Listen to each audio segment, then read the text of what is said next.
Salut tout le monde, Francis Letourneau d'Espace Tonique, bienvenue à notre podcast d'un sentier à l'autre.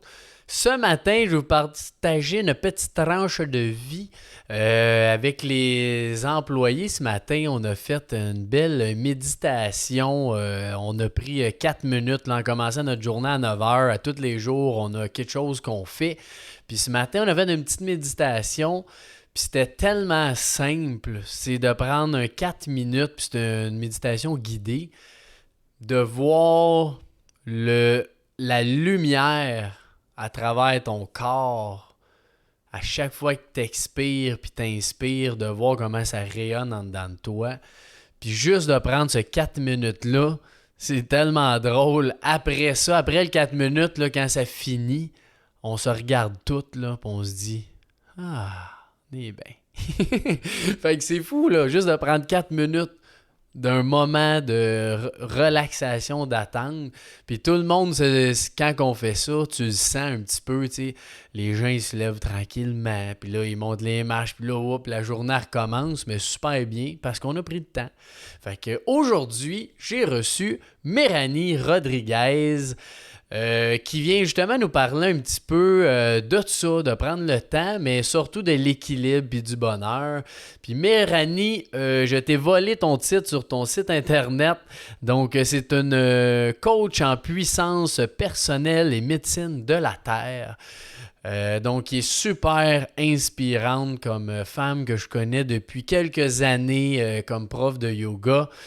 Donc, elle est venue nous parler, c'est ça, de l'équilibre, le bonheur, puis un petit peu tout l'aspect de performance, la rigidité qu'on a souvent envers soi ou envers des objectifs, mais que là, elle est plus d'un mood en ce moment de slow down, de relaxer, plus d'être douce avec elle-même. Fait que c'est vraiment, vraiment intéressant parce qu'on le sait aujourd'hui, c'est quand même, on est beaucoup dans cette performance-là, dans toutes nos sphères de vie. Fait que les outils et les conseils de Méranie, c'est vraiment extraordinaire. Donc, je suis sûr que vous allez trouver que c'est un bon épisode. Puis, laissez-nous des bons commentaires si vous avez aimé ça. Puis si vous n'avez pas aimé ça, ben dites-le moi aussi, je veux le savoir. Fait que je vous souhaite un bon épisode, bon podcast.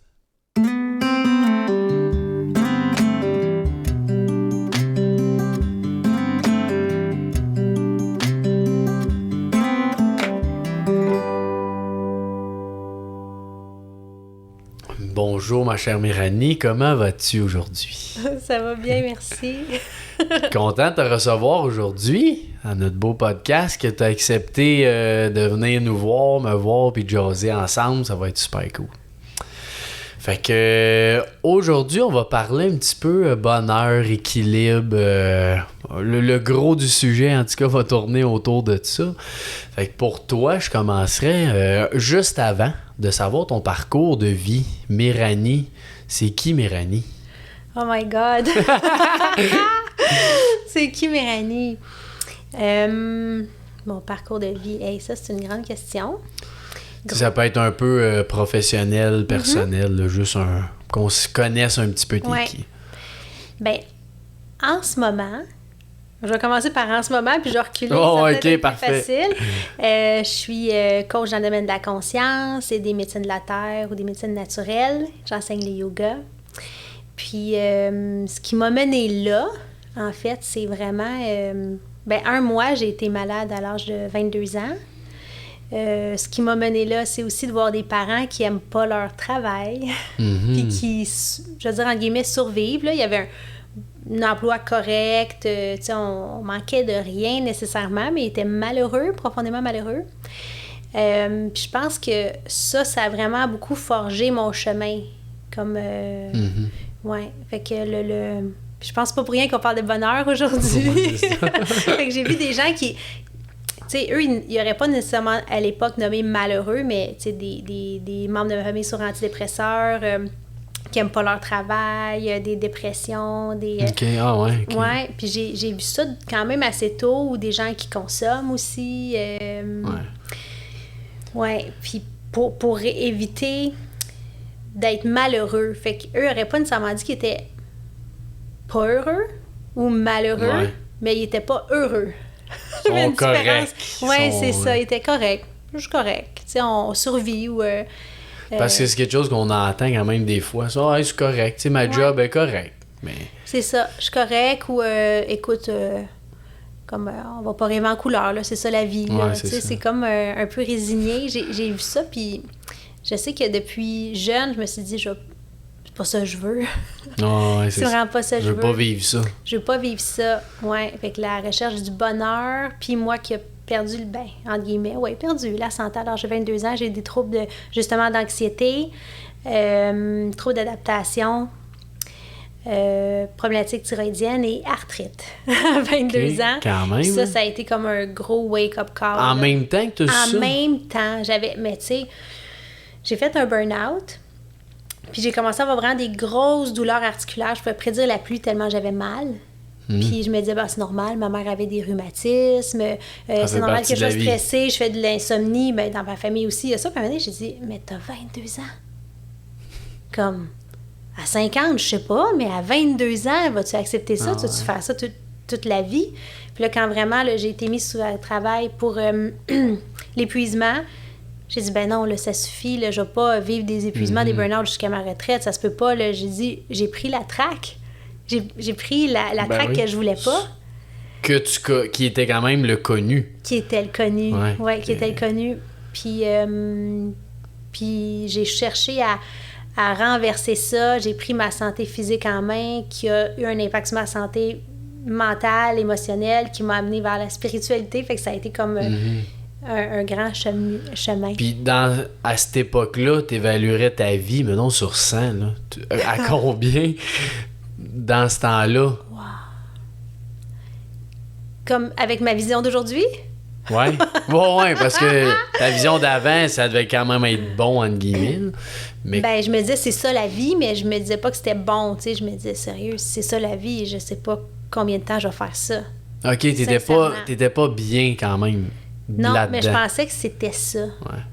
Tu sais, le niveau de bonheur que je pensais qui était accessible à l'époque, là, ça n'a rien à voir avec ce que je pense qui est accessible maintenant. Tu as vu les portes s'ouvrir de qu'est-ce que ça peut être le bonheur. Oui, mais ça a toujours été un peu plus, puis un peu plus, puis un peu plus, qui arrive, pas que je cherche, qui arrive. Oui, c'est ça. Il y a quand même une grosse différence. Oui. Parce que je pense qu'en courant ou en cherchant après le bonheur, finalement, on s'en éloigne, tu sais. Puis qu'est-ce là t'as dit que t'as eu ce diagnostic-là, mais après ça, t'as fait quoi avec ça? Oui, moi j'étais déjà kinésiologue à l'époque, fait que j'étais déjà professionnelle de la santé, puis c'était profondément humiliant et frustrant pour moi d'être pas en santé. Sincèrement, là. Là, j'ai dit, voyons donc, je fais qu'est-ce que j'ai appris, je m'entraîne plusieurs fois semaine, je mange pas de cochonneries. Là, j'ai dit, ça n'a pas de bon sens, comment ça se fait? Je suis une professionnelle de la santé, pas en santé. Là, ça fait pas de sens. Puis à l'époque, justement, j'étais avec... j'avais un copain qui, lui... il prenait de la supplémentation naturelle, il mangeait d'une façon très différente de moi. Puis moi, je connaissais pas cette avenue-là à l'université. C'est pas ça que j'avais appris au niveau alimentaire. Puis il me disait, va voir un naturopathe. Puis j'ai dit, voyons donc. Qu'est-ce qu'ils vont faire? J'ai mon médecin, il a même pas de solution pour moi. Puis finalement, quand mon médecin, en tout cas, m'a prescrit plusieurs médicaments que je voulais pas prendre, dont des antidépresseurs. Comme j'avais vu un membre de ma famille sur antidépresseurs toute ma vie, je me disais, je veux pas ça. Puis le coup de grâce, ça a été quand j'étais tellement résistante à ça, puis mon médecin voyait que je m'améliorais pas, il m'a donné un gros sac Ziploc de congélateur plein d'antidépresseurs. Hein? Ouais, on parle d'il y a 16 ans, là, mais... quand même! quand même! Là, je regarde mon Ziploc géant, tu sais, puis j'arrive chez nous avec plein d'échantillons d'antidépresseurs, puis là, lui, il me dit, tu rejettes comme mon offre d'aller voir un naturopathe, mais là, tu vas prendre ça jusqu'à combien de temps? Regarde la quantité que t'as. Ça va être ta vie ou quoi? Là, j'ai dit, wow, c'est vrai. T'as raison. T'as raison. Je regardais la quantité, puis je devais prendre une demi-pilule. J'avais tellement de boîtes là-dedans. J'ai dit, il a raison. C'est ta vie. Puis là, j'ai choisi d'aller voir un naturopathe, puis là, j'ai changé.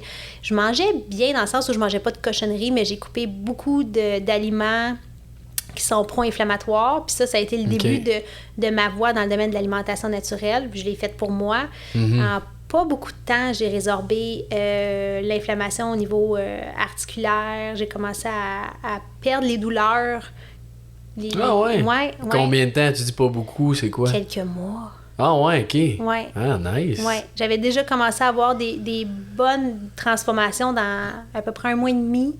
Puis après quelques mois, là, je prédisais plus la pluie par l'heure. Fait que c'est l'alimentation, je veux dire, hypotoxique ou... puis la supplémentation qui ont été vraiment comme une porte d'entrée majeure de transformation. Puis là, ça m'a amené plein de questionnements. Puis je me disais, moi, je suis professionnelle de la santé, mais ça, j'ai pas eu accès à ces enseignements-là. Comment ça se fait? Puis je suis des gens, moi, au niveau de leurs saines habitudes de vie, mais je vois bien qu'il me manque des outils. Il y a d'autres choses, il y a d'autres choses, il y a d'autres voies.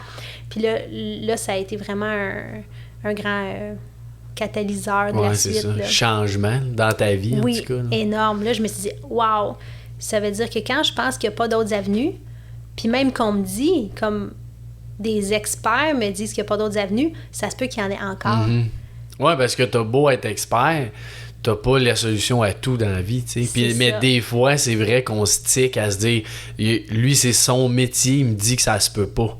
Fait que ça se peut pas. Oui. Puis avec les années, je me suis rendu compte qu'effectivement, tu sais, j'aurais pu changer, voir un autre médecin, puis il y aurait eu, même si on a le même genre de formation, il aurait pu avoir un autre regard là-dessus. Fait que des fois, on prend pour acquis, quelqu'un nous dit « Ah, c'est impossible ».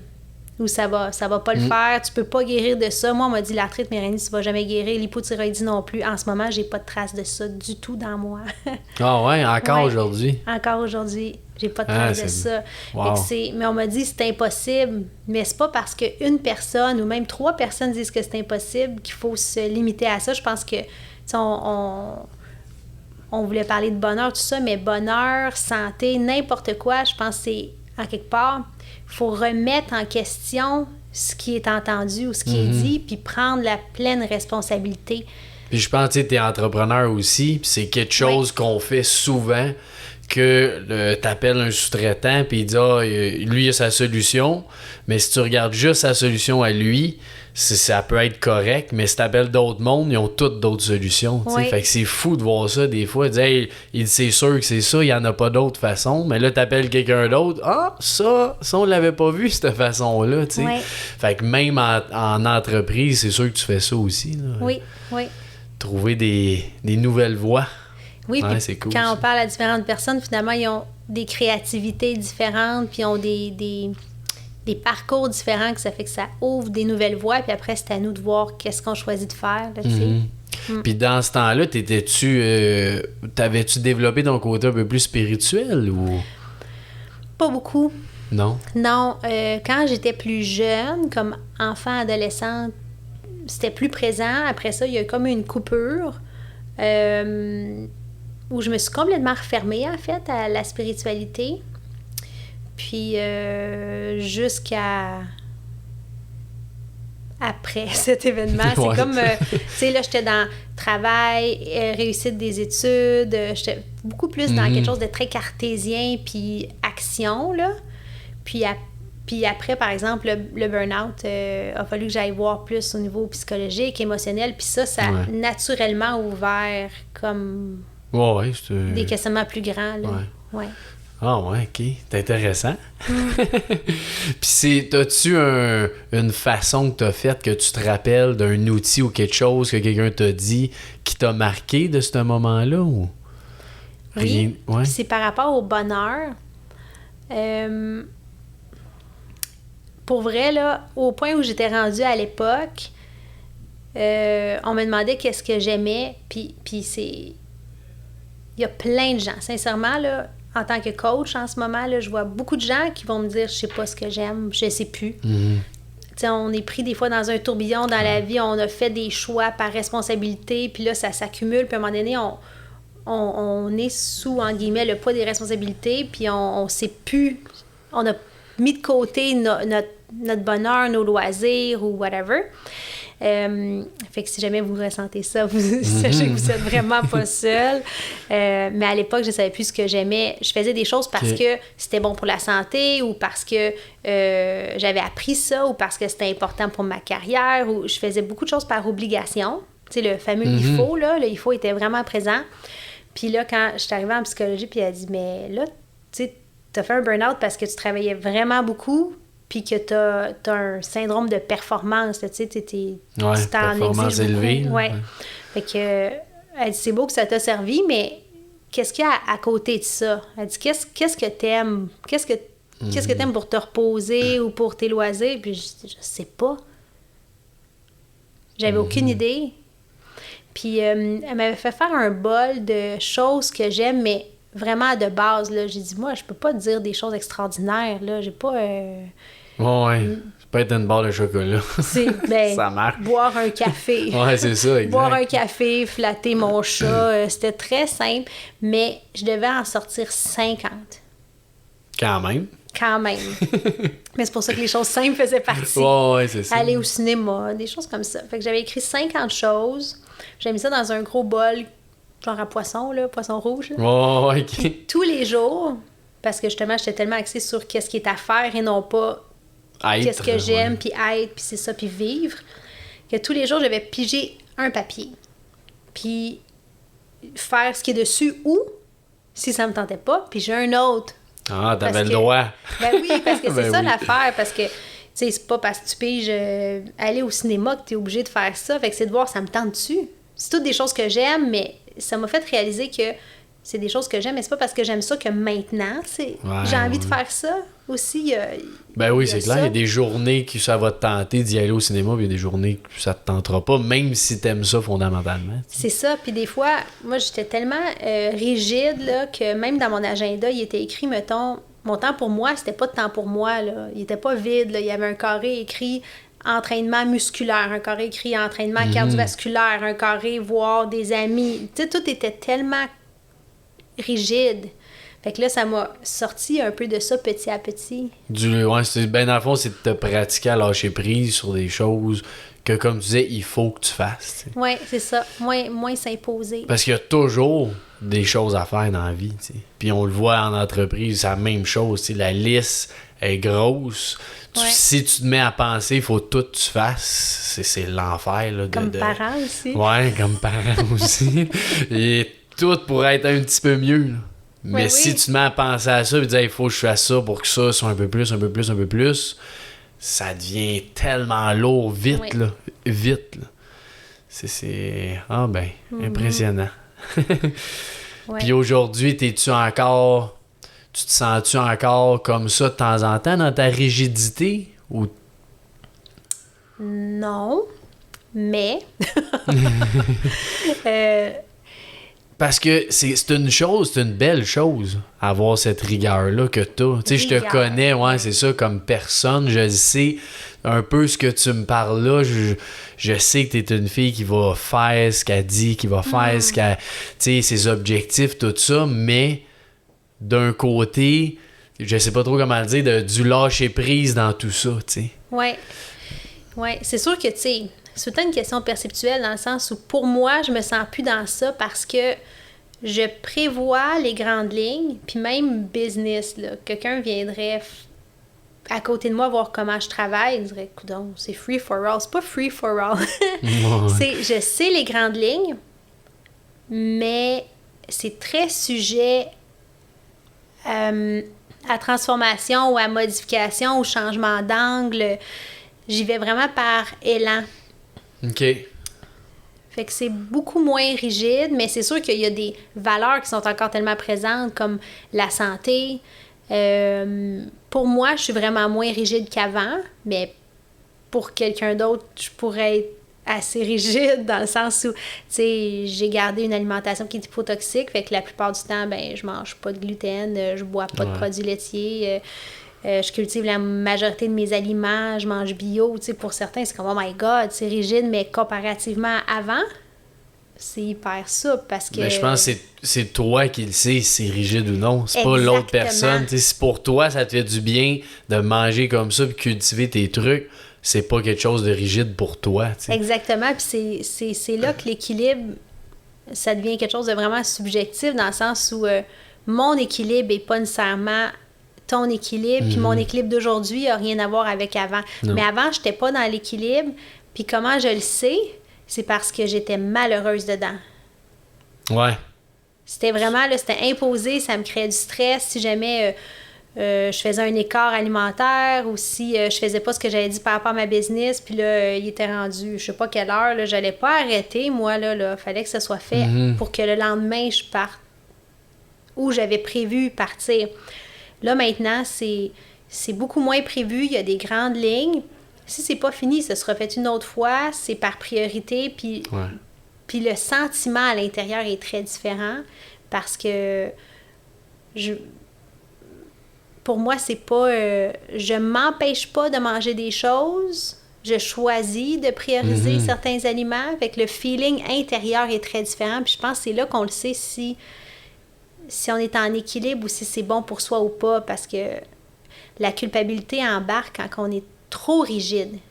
On est trop rigide. Si on le suit pas, on se sent coupable. Si on le suit, on est hyper stressé. Tu sais, le stress puis la culpabilité... Ce mix-là, ce mix-là, c'est des bons indicateurs que il y a peut-être quelque chose à observer là, dans notre façon de fonctionner. Ouais, puis je pense que c'est un peu ce que je disais tantôt, mais ce qui est bon, c'est que t'as tout le temps ton défaut et ta qualité, t'amènes les deux quand même. Fait que c'est une très belle qualité d'être rigide, mais il y a un danger à ça qui est de trop vouloir performer dans la rigidité. Fait. Oui, puis c'est particulier parce que ce danger-là, il est surtout pour soi-même. Parce que, tu sais, alentour de moi, si moi, je suis bien rigoureuse, puis je suis à mon affaire, puis je suis hyper travaillante, perfectionniste, bien, ça peut être bon pour les causes dans lesquelles je m'investis, ça peut être bon pour des collègues, ça peut être bon pour ma famille, ça peut être bon pour beaucoup de gens autour de moi, mais si je suis en train de me pourrir la vie, tôt ou tard, ça va être pas bon pour personne. Pour tout le monde, ça sera pas bon, mais temporairement. Tu sais, on peut pas se fier sur qu'est-ce que les autres en pensent nécessairement, parce que c'est sûr que moi, quand j'ai ralenti, il y a des gens qui ont sonné l'alarme un peu, disent, ben là, Méranie... ça va, me semble que t'es un peu lousse. Qu'est-ce qui se passe avec toi? C'est quoi? Où est-ce que tu t'en vas? Là, c'est comme, j'ai pas besoin nécessairement d'être comprise, mais c'est le bon chemin pour moi maintenant. C'est comme... je sais pas comment le verbaliser, mais c'est sûr que de partir de l'hyper-performance puis d'être hyper présent comme vers tes objectifs ou les autres, puis de retourner dans quelque chose qui est plus équilibré pour soi, il y a un temps que l'extérieur va réagir un peu, mais éventuellement, tout se place. Puis même après ça, équilibre. quand même, comme c'est toi qui l'as dit tantôt, la perception que quelqu'un a de toi, t'es peut-être vraiment pas équilibré pour lui. Oui. Mais parce que égocentriquement, on veut quand même, je pense en tout cas, qu'on pense qu'on fait la meilleure chose. Fait que des fois, on reflète ça sur quelqu'un, dit hey, il devrait faire ça. Ouais. Il serait bien mieux, mais la personne n'a pas nécessairement besoin de ça dans sa vie. T'sais. C'est ça. Puis ça, pour moi, ça a été quand même un moment particulier parce que j'étais tellement impliquée dans beaucoup d'affaires, puis hyper investie. Puis quand j'ai pris un pas de recul, mais puis là, je parle pas d'il y a 15 ans. Là, dans les dernières années, j'ai refait un autre grand... Slowdown. Oui, c'est ça. Puis je pense qu'on va en faire toute notre vie, là, mais ça, c'était un gros slowdown, un gros recul de dire « Oh, attends une minute, là. » Pour être plus présente à mon équilibre, à moi, à ma vie spirituelle, j'ai besoin de prendre un pas de recul par rapport à toute cette espèce de performance de carrière, même si j'aime ce que je fais, même si les causes me tiennent à cœur. Puis j'ai eu un moment où ça a été pas facile parce que avant, moi, j'étais pas en équilibre, mais j'avais, vu que ça faisait longtemps que j'étais dans ça, ça avait l'air d'être l'équilibre. Ouais. Puis quand j'ai reculé, là, j'avais l'air comme si j'étais devenue, léthargique ou... tu fais plus rien dans ta tête. Oui, c'est ça. Fait que ça a pris un temps pour l'extérieur et pour moi de se placer parce que moi, je j'en fais beaucoup moins, c'est correct? Puis là, je dis, non, t'as choisi ça, c'est un nouveau parcours, respect, il n'y a pas de problème. Rappelle-toi, avant, c'était de l'hyper-performance. T'as choisi de reculer. Ah oui, c'est beau. Non, c'est ça. Comme... Puis c'est-tu quelque chose que t'évalues souvent? C'est-tu à tous les jours, toutes les semaines, tous les mois? Non. Non, pas aussi souvent que ça, mais je dirais que plus ou moins au trimestre. Puis si je passe droit, assurément à ma fête puis à Noël. Ah ouais, OK, c'est 2 places. C'est 2 places où c'est sûr qu'il va y avoir un questionnement, savoir overall, là, en général, dans les derniers mois, comment je me suis sentie. Puis je suis encore sur la bonne track. Comme, je suis heureuse. Mm-hmm. Tu sais, au jour le jour, on s'en rend un peu compte, mais je trouve que ça prend des fois un pas de recul, puis une vue d'ensemble, de dire, comme là, quand j'ai vraiment beaucoup ralenti, j'ai dit là, c'est bizarre pour moi là, d'être aussi ralenti. Mais c'est un choix intentionnel. Puis là, j'ai dit, je vais me laisser quelques mois pour voir qu'est-ce qui arrive. Il y a toute une quantité de peur aussi, parce que c'est sûr. Quand on est très actif, puis on génère beaucoup de résultats, il y a comme une association, en tout cas dans mon cas, il y a une association mentale que même si je veux plus être au top, mettons, mais si je ralentis autant, je vais-tu crasher? Ouais, c'est ça. Est-ce que mes projets vont crasher? Même est-ce que moi, je vais devenir comme trop veg? Ou, ouais, c'est sûr que ça me tentera plus. Puis... C'est ça, je vais devenir léthargique. Je dis, qu'est-ce qui va se passer? Puis, au bout d'une couple de mois, on va réévaluer. Puis là, non, tout tient vraiment bien en place. C'est juste une nouvelle approche, tu sais. Puis la dernière fois que t'as été... tu sais, que t'as dit que t'as ralenti, c'était-tu à Noël ou à ta fête? Ou t'as vu ça ailleurs? La dernière fois que j'ai fait un gros move, ça a été à ma fête post-pandémie. Ah ouais, OK. Moi, ma fête était en avril, fait que c'était comme après le premier gros ralentissement, là, après le confinement. Ouais. Puis il y avait beaucoup de mes contrats qui avaient tombé. Au niveau de la famille, c'était assez chaotique. On s'est séparés, nous autres, dans ce temps-là. Fait que il y a eu tout un questionnement à savoir qu'est-ce qui fait qu'on en vient là, puis la façon que je vivais avant, est-ce qu'elle fait encore du sens avec qui je suis maintenant? OK, ouais. Puis ma question était, dans le fond, si c'était à ta fête, c'est que tu as pris le moment de te poser cette question-là ou la question est venue par toi-même? C'est drôle, hein? C'est pas comme si je mets dans mon agenda d'être avec moi-même pour analyser ma vie. C'est pas ça que je fais, mais ça se fait à ma fête, puis dans le temps des fêtes, proche de jour de l'an, naturellement, ça se fait. Mais possiblement que ça vient peut-être un peu du fait que dans le passé, je prenais des dates de réévaluation pour l'année qui vient. Ouais. Mais là, c'est pas intentionnel, mais ça... Ben, si tu l'as déjà fait, c'est peut-être ça. C'est que ça. Là, c'est ça peut-être revient. Devenu une habitude. Là. C'est possiblement devenu une habitude. Qui est une bonne habitude, tant mieux, tu sais. Ouais. OK. Ouais. Ah, puis tous les jours, je trouve que c'est beaucoup, même en affaires, pendant un bout de temps, là, je regardais, j'avais des objectifs quotidiens, objectifs hebdomadaires, objectifs mensuels, puis à un moment donné, j'étais tout le temps en train d'évaluer, puis là, c'était hyper anxiogène. Je dis, donne-toi un break, fais des objectifs de trimestre, après ça, de décortique en mois, puis là, respire, là.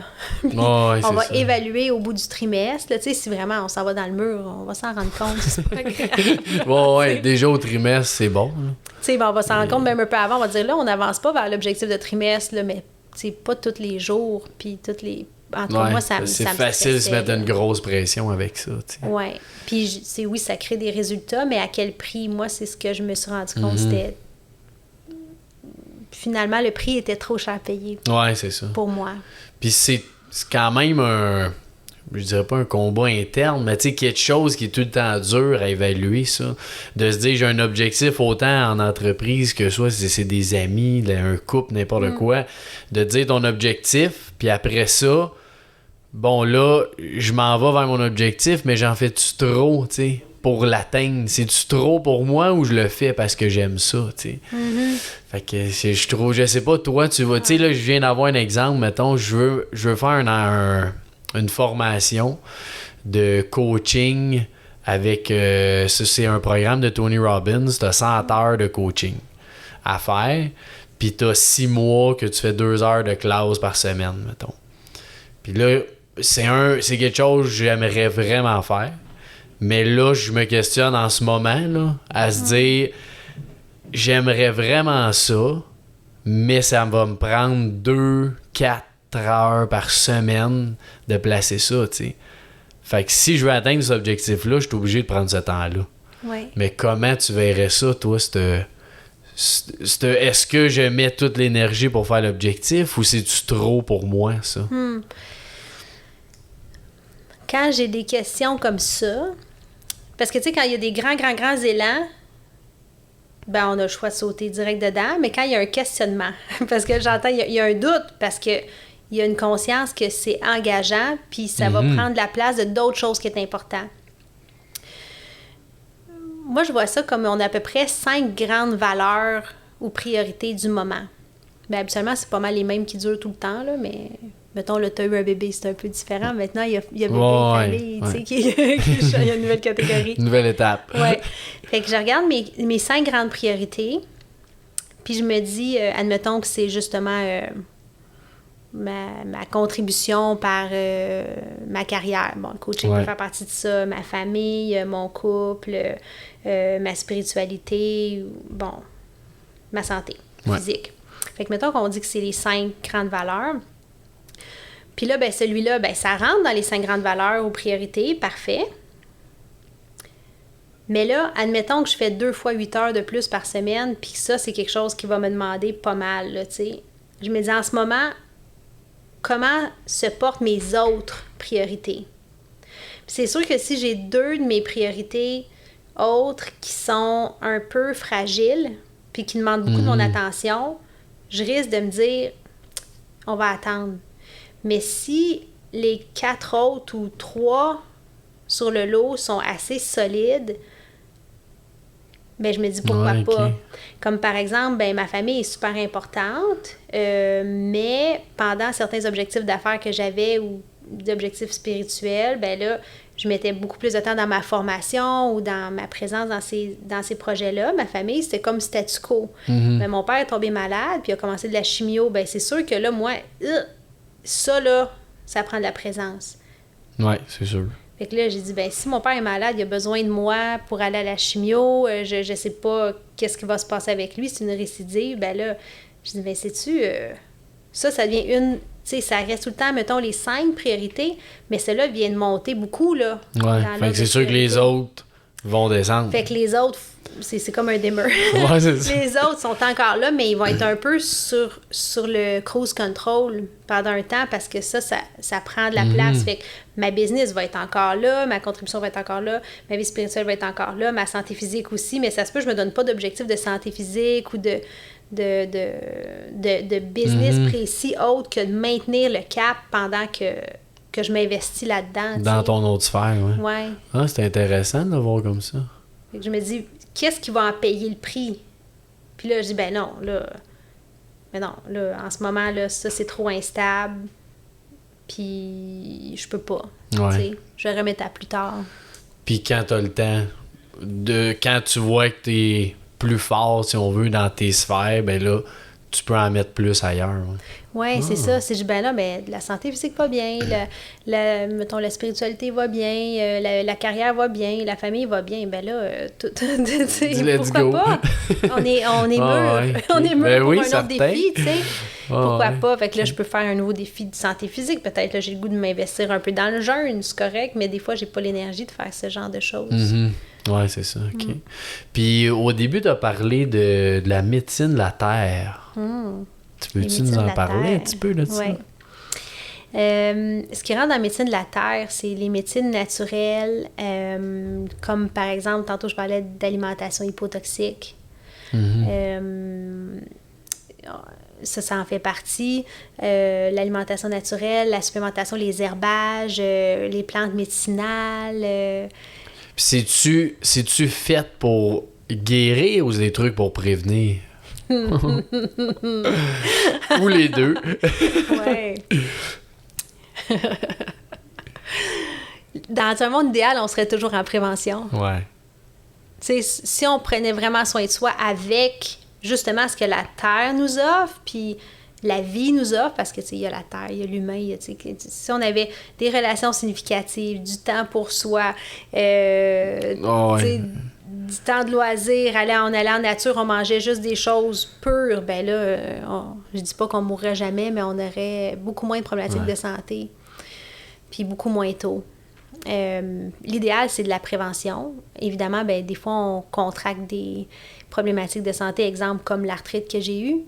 Puis, bon, moi, j'ai pas le droit de dire que les médecines alternatives et naturelles guérissent et soignent, mais les médecines naturelles existent depuis des millénaires. C'est juste... récemment, j'écrivais justement un texte sur l'Ayurveda, qui est la médecine ancestrale de l'Inde. Elle prend aussi racine dans les mêmes genres de médecines que les médecines du Tibet ou hippocratiques. Puis ces médecines-là mettent de l'avant la vie. C'est des médecines de la vie. C'est comment prendre soin de la vie en soi, puis de la vie autour de soi pour cultiver la vie et résorber, dans le fond, de la façon que ça fonctionne, ces médecines ancestrales-là, c'est... Admettons que toi et moi, on avait les deux la même problématique de santé, on n'aurait pas le même protocole de guérison. Parce qu'on est deux personnes différentes. Parce qu'on est deux personnes différentes qui vivons dans des environnements différents, qui avons des habitudes de vie différentes. Donc, ce serait analyser tout ce qu'on est le plus possible, puis il serait mis en place des pistes de solutions différentes. Okay. Ah ouais. Donc, on est à la base de nos maladies. Ouais, si on veut, là. Puis je pense que c'est au Japon qui ont les plus hauts taux de centenaires, là.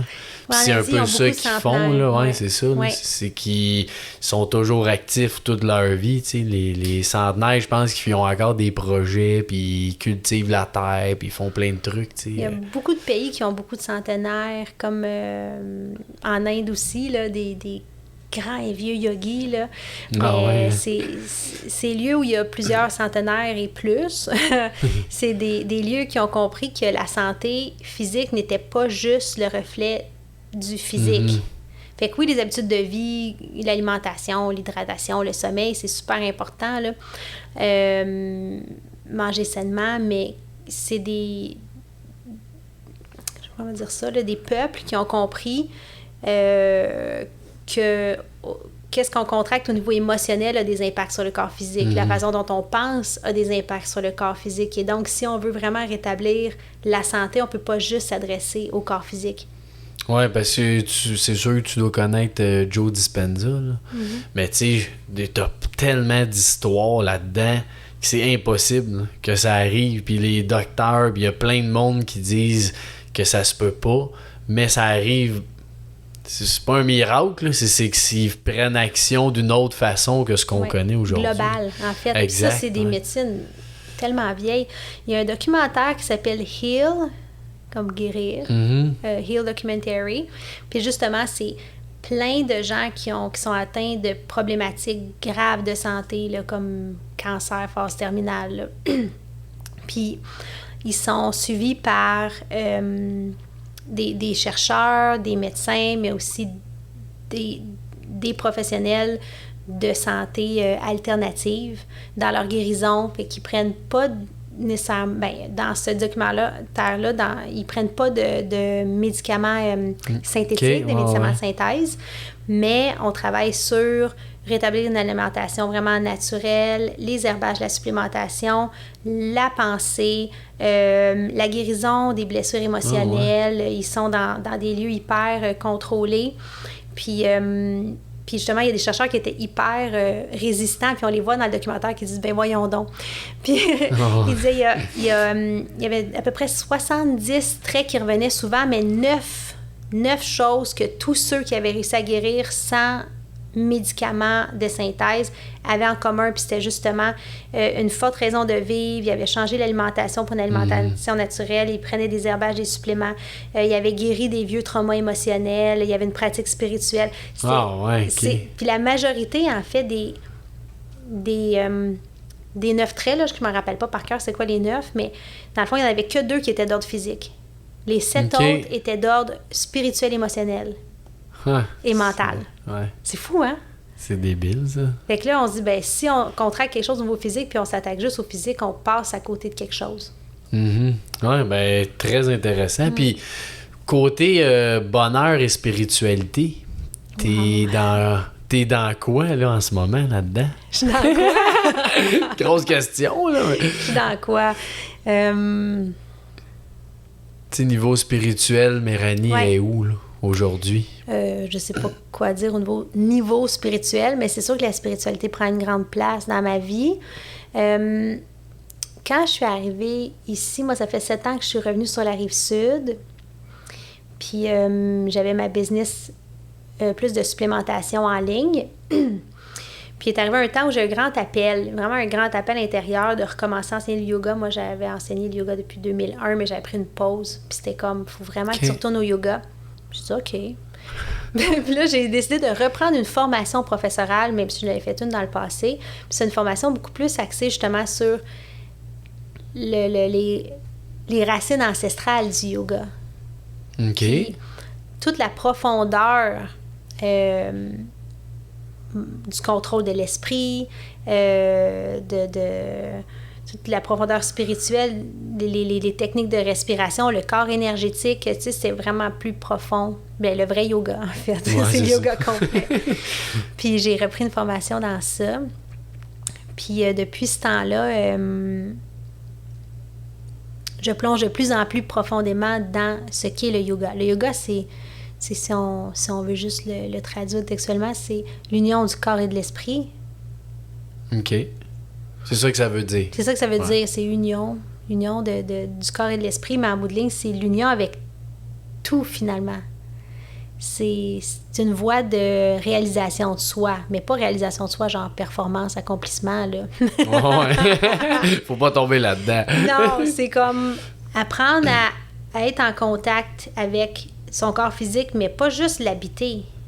Comme, qu'est-ce qu'il me dit par ses mots, par exemple? Comme, qu'est-ce qu'il me dit par sa résistance à la hanche dans ma posture? Comme, qu'est-ce qui me révèle, ce corps-là? Fait que c'est entrer en contact avec le corps physique, entrer en contact avec le souffle, entrer en contact avec c'est quoi les pensées qui m'habitent. Puis c'est sûr que je trouve que sur le tapis, c'est une belle porte d'entrée parce que, tu le sais, quand on fait du yoga, on essaie une nouvelle pose. Oh, puis il y a toutes sortes de pensées qui émergent. Puis là, on se dit, oh, godon, comment je fais face aux nouveautés ou comment je fais face aux défis. On prend conscience de nos pensées qui nous habitent. On lit ça au corps physique. Puis éventuellement, ben, si on a le goût, ben, tous les corps se révèlent. On a quand même plusieurs grands corps. On a le corps physique, on a le corps mental, le corps émotionnel, le corps énergétique, l'âme. On est tout ça simultanément. C'est énorme. Oui. Puis c'est une voie de découverte de ça. Puis je pense que je. Puis c'est-tu toutes des sphères? Non, c'est ça. Pas avec d'avoir fini. Non, c'est ça. C'est-tu toutes des sphères que tu travailles? Ben, je sais pas si on dit travailler, là, mais que tu prends soin tout le temps ou c'est des phases? Tu parles des 5 corps? Ouais. Oui. Bien, si je regarde mes, mettons, 40 années de vie, il y a eu des années beaucoup moins conscientes, mettons, la jeunesse. Tu sais, on est un enfant. Mais quand j'ai commencé un développement comme intentionnel, ça a commencé par le corps physique. J'ai été beaucoup appelée par... j'ai fait des arts martiaux pendant 14 ans. J'ai fait du yoga, de l'entraînement privé. Tu sais, j'ai été beaucoup appelée par le monde physique. Puis à un moment donné, il y a une certaine maîtrise du corps physique. Puis, le burn-out est arrivé. Ouais, j'ai été invitée à aller voir à l'intérieur de moi au niveau émotionnel les traumas qui m'habitaient, comme qu'est-ce qui n'était pas réglé. Fait que j'ai fait un cheminement là-dessus, plus psycho-émotionnel. Fait qu'il y a eu comme des grandes phases, tu sais, puis après ça, il est arrivé un temps où justement dans ma carrière, j'avais des défis pour avancer, là, j'avais de la misère à... C'est comme, je faisais toutes les bonnes actions, théoriquement, puis j'aimais ce que je faisais, mais j'avais pas de résultats financiers. Puis je me demandais pourquoi. Puis là, j'ai découvert quelqu'un que je pense que tu connais, qui est John Cobell. Oui. Puis avec lui, j'ai travaillé sur mes croyances limitantes, puis qu'est-ce qui était dans mon esprit que j'étais pas au courant, tu sais, les programmations qui était dans ma tête, qui venait du collectif, qui venait de ma famille. Fait que j'ai travaillé là-dessus. Ça a été une phase très importante aussi. Puis à un moment donné, ben là, le côté énergétique m'a appelé de connaître c'est quoi ce corps-là énergétique? C'est quoi qui se passe là? Puis là, ben ils s'alternent, mais sont simultanément évidemment toujours présents, là, tu sais, Mais dans le sens, est-ce que tes 5 corps, est-ce que tu en es consciente à tous les jours, puis tu les améliores, mais tu les travailles à tous les jours, semaines, là? Ouais, ben je sais pas comment dire ça. Ouais, c'est pas travailler. J'ai travaillé, entre guillemets, la conscience de chacun pendant ces grandes phases, puis une fois que... C'est comme si j'étais allée à la rencontre de chacun. Puis maintenant que je les connais, ces 5 corps-là, je les maîtrise pas parfaitement, évidemment, parce que je pense que quand on est en totale maîtrise, on n'est plus de ce monde. Ouais, c'est ça. mais une fois que j'ai rencontré chacune de ces parties-là de moi, mais après, en tout cas, moi, je me sens dans une phase que, un peu tout le temps, mais je peux pas dire, c'est pas un travail comme tous les jours, je travaille sur ça. Non, c'est plus, c'est ça. Dans la vie de tous les jours, je suis consciente du fait qu'il y a différentes parties de moi qui interagissent, puis dans les différents défis qui sont vécus ou les différents moments d'expansion, ils sont tous à l'œuvre, puis ils communiquent entre eux. Fait que des fois, il y a quelque chose qui... Je sais pas, il y a quelque chose qui accroche. Qu'est-ce qui se passe? Ah, ben là, c'est ici que ça se passe. Là, c'est le corps émotionnel. Il y a quelque chose que j'ai pas vu, que j'ai pas traité, là, puis on va en prendre soin. T'sais. Puis là, tu vas être attentive à ça. Puis là, je vais être attentive aux besoins, mais j'ai pas une pratique... ma pratique spirituelle, elle est pas rigide. Ça veut dire que tous les jours, je suis en conscience de moi. Je sais que je suis pas juste une machine physique, mais je suis aussi une machine physique. Je veux manger sainement, puis faire des choses qui cultivent ma joie, puis qui prend soin de la totalité de ce que je suis. Puis ta pratique spirituelle, ça veut dire, est-ce que tu en fais à tous les jours? Parce que justement, tu es consciente de toi, tu es consciente de ton corps. Donc, ça reste... Mais est-ce que c'est... Je sais pas comment le dire. C'est-tu... pas officiel, tu sais, as-tu des moments officiels, entre guillemets, que tu dis là, je suis plus là-dedans ou... Oui, je comprends ce que tu veux dire. Oui, mais c'est pas comme du travail. Ça veut dire qu'à tous les jours, il y a quelque chose qui est lié à ça. Ça peut être que je fais une pratique de yoga. Ça peut être que je vais marcher en forêt. Mais ça peut être aussi que je suis en train de jardiner puis je connecte profondément à la vie qui est devant moi. Tu sais, ça peut être de manger avec les gens que j'aime, mais d'une façon qui est hyper présente. Fait que c'est pas nécessairement je me mets à genoux puis je prie, ou je me mets sur un tapis puis je médite, mais ça peut être ça aussi. Mais je pense qu'idéalement, en tout cas, pour moi, mais ça prend une pratique avant. Je comprends que, tu sais, j'ai tellement fait de yoga de façon... intentionnelle puis quotidienne, tu sais, puis là je l'enseigne presque tous les jours. C'est pas tous les jours, mais... En plus, Ouais. Fait que c'est sûr qu'il y a une phase où tu le vis d'une façon peut-être un peu plus dans l'horaire ou un peu plus officielle que t'appelais. Cédulé. Oui, cédulé, c'est ça.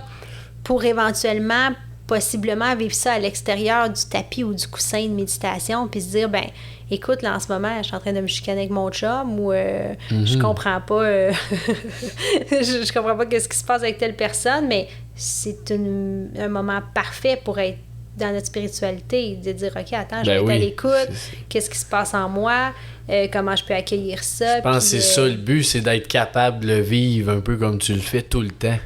Tu sais, tu peux te laver les mains puis faire comme wow, tu sais, il y a de l'eau puis je sens mes mains ensemble. Pis ça fait un moment que tu t'as vécu, tu sais, dans ta journée, qui est rien entre guillemets là.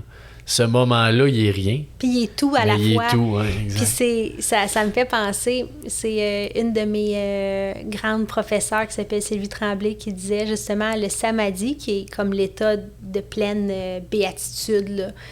Ben, ça se vit en faisant des choses extraordinaires, ça se vit assis sur le tapis, mais ça se vit aussi en faisant la vaisselle. Ouais, c'est ça. Puis moi, j'aime ça quand elle a dit ça, parce que, tu sais, quand j'ai étudié le yoga, mais plus ancestral, là, j'ai lu beaucoup de vieux ouvrages, puis, tu sais, souvent, c'était des histoires dans des grottes isolées, puis je pense qu'on n'est plus à cette époque-là, que la spiritualité, c'est comme isolé du monde. Je pense que je pense que l'objectif, c'est de le vivre dans le monde, puis dans les choses simples, parce que c'est là que ça prend tout son sens, là, tu sais, de...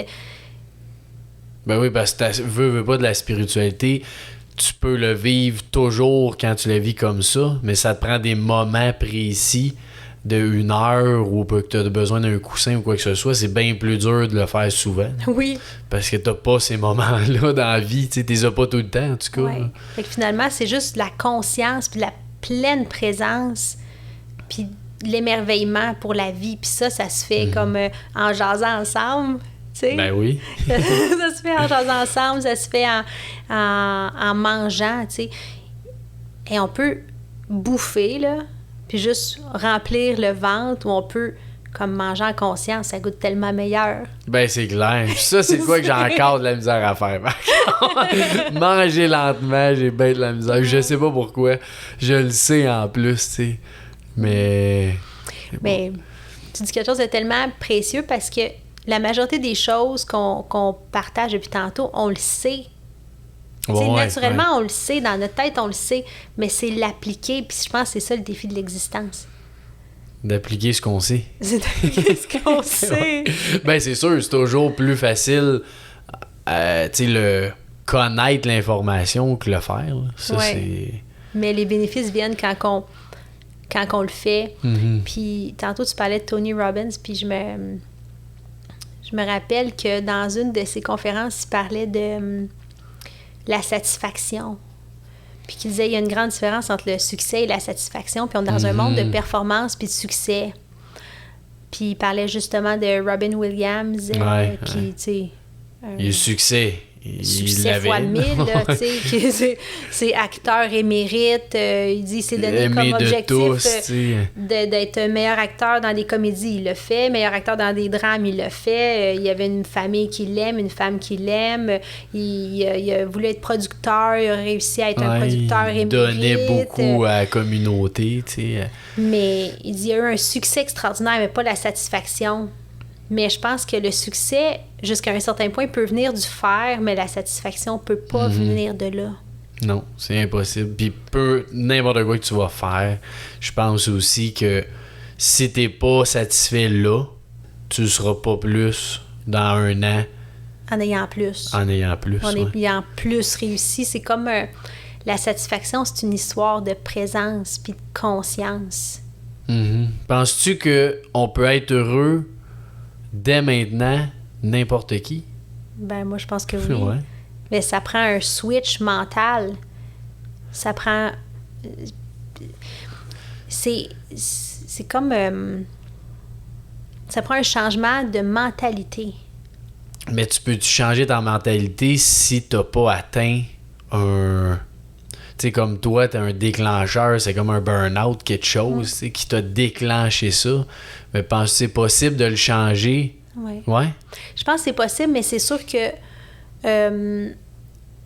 moi, je me sens chanceuse d'avoir vécu des problématiques tôt dans ma vie.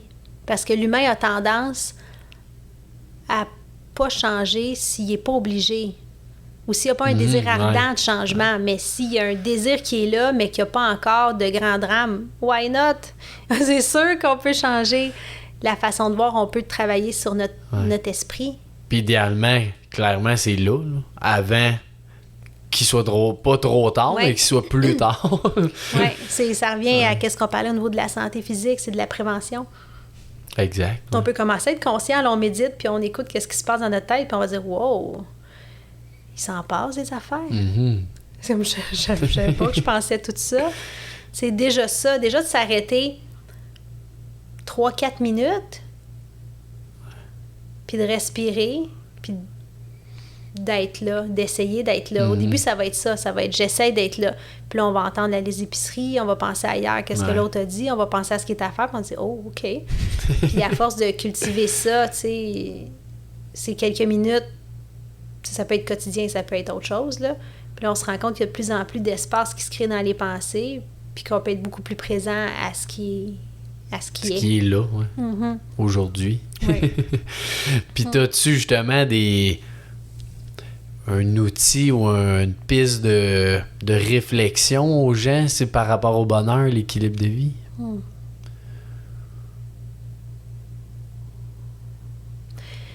Ouais. Une piste de... Pardon. Un truc, genre? Ouais, ça peut être un truc, ouais, ou une réflexion que tu as, ou un outil que tu prends que...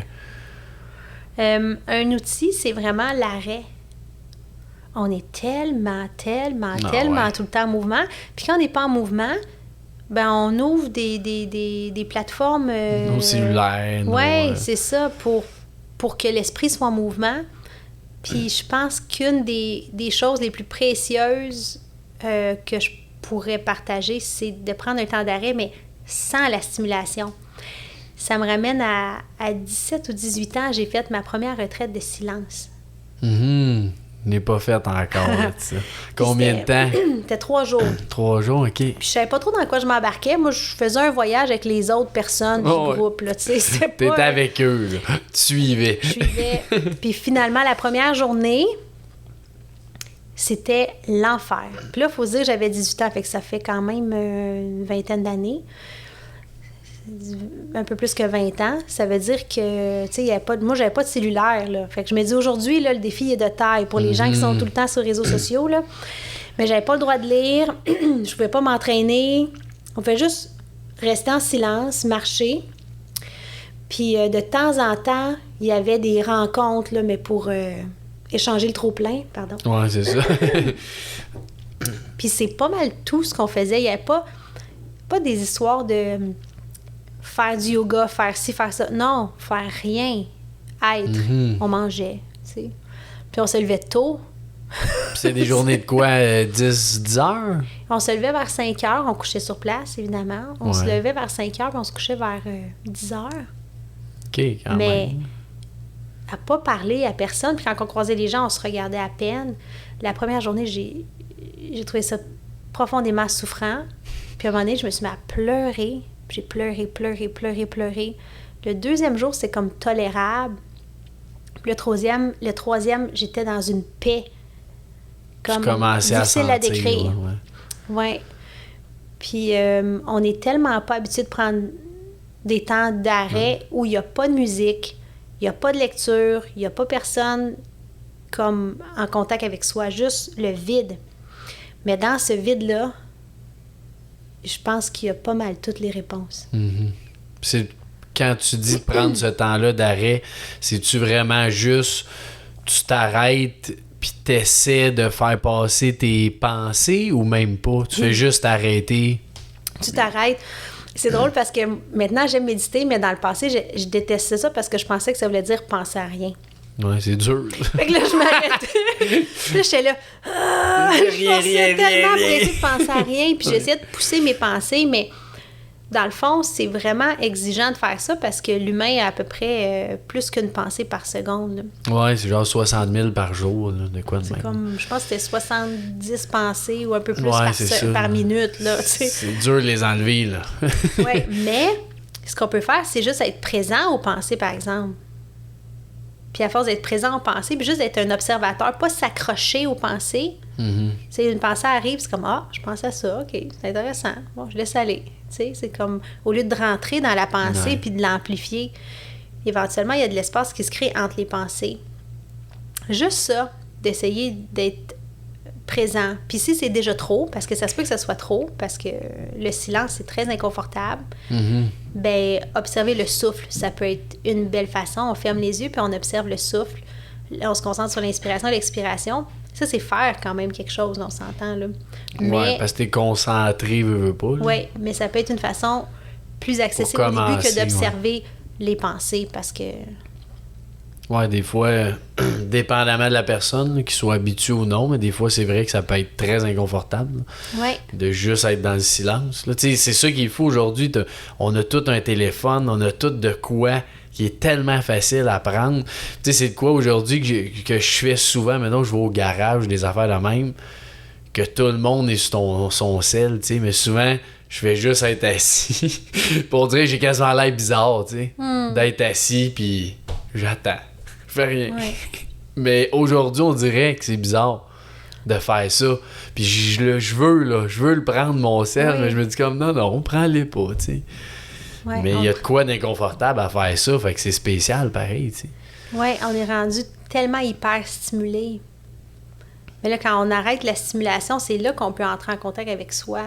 Puis c'est sûr que ça peut être inconfortable parce que des fois, on n'a pas le goût d'entrer en contact avec certaines affaires. Ouais, ça, c'est sûr. T'sais. Puis si t'as pas le goût, tu fais quoi? Parce que t'en as besoin, mais t'as pas le goût. Oui, c'est ça. C'est ton choix. Si t'as pas le goût, ben observer le souffle, c'est peut-être moins challengeant qu'observer les pensées ou les émotions. Mais tôt ou tard, moi, je pense que c'est une bénédiction d'aller rencontrer ce qu'on n'a pas le goût de rencontrer. Mais on y va un pas à la fois, faut pas non plus se traumatiser. Pousser, c'est ça. Mais c'est quand même sortir de sa zone de confort, c'est toujours dur, mais je pense que c'est toujours grandi toujours là-dedans. Ben oui, puis pour certains, ça peut être juste de mettre le chronomètre pour 3 minutes, puis s'empêcher de prendre le téléphone, puis de fuir dans le téléphone pour 3 minutes. Ben oui. C'est déjà une pratique en soi. Ouais. Qui est très bon à faire. Oui. Juste ça, tu sais, c'est super simple, mais... C'est drôle, dans un atelier de méditation que je donnais, on expérimentait plein de façons de méditer, puis justement, je parlais qu'éventuellement, l'objectif, c'est d'être présent, finalement. Puis l'idéal, ce serait de réussir à être présent avec les autres. Fait qu'on s'est placés face à face, puis je nous invitais à chacun regarder une personne. Ça, là, c'est pas évident. C'est sûr que non. Les gens étaient comme, oh my God, là, où est-ce que je peux fuir? Là? Fuir dans l'humour. Ouais, c'est ça. Tu sais, comme fuir les yeux, gosser avec les mains. Les gens, comme, trouvaient ça vraiment challengeant au début. Puis après ça, après qu'un 5 minutes, ils se sentaient tellement proches de l'autre. La majorité se faisait des hugs. Mais ils se connaissaient pas. C'est comme... Parce que tu connectes d'une autre façon, tu sais. Oui, tu te connais pas au départ, mais là, tu prends le temps de te regarder dans les yeux, t'observer, de te ressentir, puis il se crée une connexion. Un lien, oui. Puis c'est ça qu'on cherche, dans le fond, par la présence, c'est un lien avec la vie. Ben oui. Tu sais. Oui, c'est clair. Ah, mais très intéressant. Puis, t'as-tu un petit dernier mot de la fin ou tu veux partager quelque chose à ceux qui nous écoutent? Oui. Je pense que c'est d'être doux avec soi. Oui, d'être doux avec soi. On peut tellement facilement avoir beaucoup d'attentes. Puis je trouve qu'on est dans une société de performance qui est facile. Tu sais, c'est facile de tomber là-dedans, soit pour soi-même, puis de jamais trouver qu'on en fait assez, ou que c'est autant pour la santé que pour la famille, que pour la job, que pour la maison. Je trouve que... Mais c'est pas obligé d'être lourd, tu sais, puis c'est pas obligé d'être ça. Puis d'être doux avec soi, je pense que c'est... Pour être heureux, là, ça prend... cette petite voix-là qui nous dit ouais, on t'aurait pas dû faire ça, ou t'es pas bon, t'es ici, t'es ça, tu sais. Ça aussi, d'être doux, c'est d'adoucir cette voix-là aussi, je pense. Oui, exactement. Comme, je vais comme pas le faire longtemps, mais je pense que tu t'amènes vraiment une belle image, fait que j'ai envie d'en parler. J'avais pris une formation parent guide, parent complice. OK. Puis on parle des 2 modèles de parents. Le parent guide qui encadre, qui donne la discipline, qui donne les limites. Puis ça donne de la sécurité, ça, à l'enfant. Et le parent complice, qui est le parent un peu plus... comment je peux dire? Lui, il passe du temps de qualité doux, tu sais, il s'amuse, il gratifie, j'aime ça passer du temps avec toi. Mais on a tendance, je sais pas pourquoi, en vieillissant, à devenir pour soi-même juste le guide. Fais ci pour t'améliorer, fais ça. Pourquoi t'as pas fait ci? Pourquoi t'as pas fait ça? T'as pas encore réussi ça. On a tendance à se parler comme ça puis à remarquer tout ce qui a pas été fait. Mais c'est rare qu'on se dit « Hey! Vraiment, là, aujourd'hui, t'as fait du beau travail, t'as fait quelque chose de différent. Bravo pour ta journée. Je sais que ça n'a pas été évident. » On n'a pas souvent le côté complice en soi, je trouve. Ouais. Puis pourtant, quand on est auprès d'un enfant, on se dit « Ben moi, je veux le guider pour le rendre en sécurité, mais je veux qu'il se sente aimé. » C'est sûr que j'ai envie... donner les 2, c'est sûr. On veut donner les 2. Chaque parent veut donner les 2. Mais envers soi-même, je pense qu'il y a un âge où nos parents, ils peuvent plus faire ça pour soi. Puis c'est à nous-mêmes de s'assurer qu'il y a de l'équilibre dans le genre de discours qui nous habite, puis que d'être doux avec soi, c'est ça. Mais pourquoi t'as pas fait ci de là? Attends une minute. Ça, c'est correct de vouloir plus, mais t'as-tu vu tout ce que t'as déjà réalisé? Bravo. Bravo. Puis se dire bravo. Oui, c'est ça. C'est se le dire bravo. Ouais. Puis ce qui est, je pense, un beau défi, c'est de le faire. De se dire ça. Des belles choses. T'sais. C'est un peu ce qu'on disait tantôt. Là, on le sait. Mais de se dire, puis s'il faut, c'est de le céduler ou peu importe, mais d'être attentif à ça quand on entend notre discours intérieur qui dit ça, d'être bien conscient de ça, parce que moi, je l'ai réalisé, puis tu le dis souvent, tu sais, d'une journée ou d'une semaine, quand tu n'as pas trop conscience, c'est aussi grave, mais je veux dire, tu le sens pas. Mais loin, quand tu en as conscience, tu peux dire, ben non, là, j'ai fait ça aujourd'hui, c'était super cool, ça a bien été. Mais c'est facile de tomber dans. Je le laisse pas m'auto-parler, si on veut. Oui, un peu te taper sur la tête. Tu dis, hey, attends une minute, je peux être plus complice pour moi-même, puis être doux avec moi, puis remarquer mes forces. Puis, ce que j'ai accompli. Puis juste ce que je suis aussi. Aussi, mais oui, c'est vrai. Puis j'ai juste un petit flash avant j'ai entendu, parce que tu parlais de ça juste avant, là, d'être dans le... Tu sais, tout le temps dans ce moment-là. Tu sais, pas le moment présent, mais de vivre ta spiritualité tout le temps, au lieu de par moment. Mais c'est Sadhguru, je pense, qui avait dit ça, que avant... que les yogis, c'était, mettons, ils faisaient une pause pour être la meilleure dans son corps, dans son esprit, dans cette pause-là, pour être capable de tout se détacher justement de l'extérieur, de se dire je suis là, aujourd'hui je suis comme ça, je suis là, puis je suis conscient. Mais je trouvais que ça rejoignait un peu ce que tu disais, de le vivre aussi, d'être bien dans le moment là. Ben, de faire en sorte qu'on est bien dans notre corps et dans notre esprit. Oui. Puis d'être doux avec soi si on l'est pas tout le temps, tu sais. Parce qu'on n'est pas... tu sais, même tout le temps, c'est la plupart du temps. Il n'y a pas d'absolu, tu sais. Mm-hmm. Ouais, tu veux pas être tout le temps doux non plus.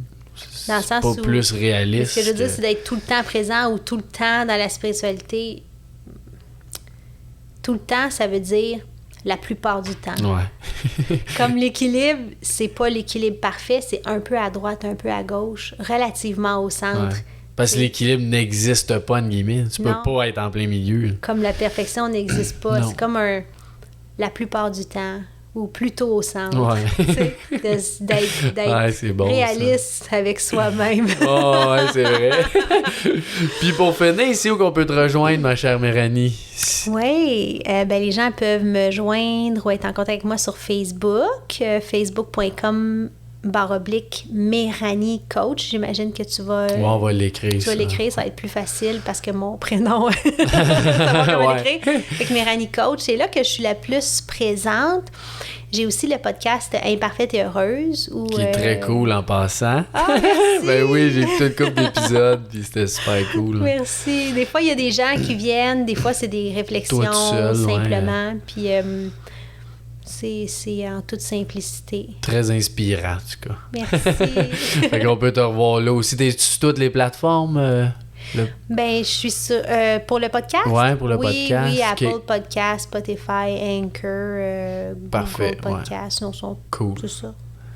Good! Ouais. Un gros merci à toi. Merci de l'invitation. Puis c'était super le fun. Puis s'il y a des gens qui ont commentaires ou quoi que ce soit, je ferai part à Méranie aussi si vous voulez nous écrire. Puis poser des questions, ça va nous faire plaisir de vous répondre. Parfait, merci. Merci à toi, ma chère Méranie.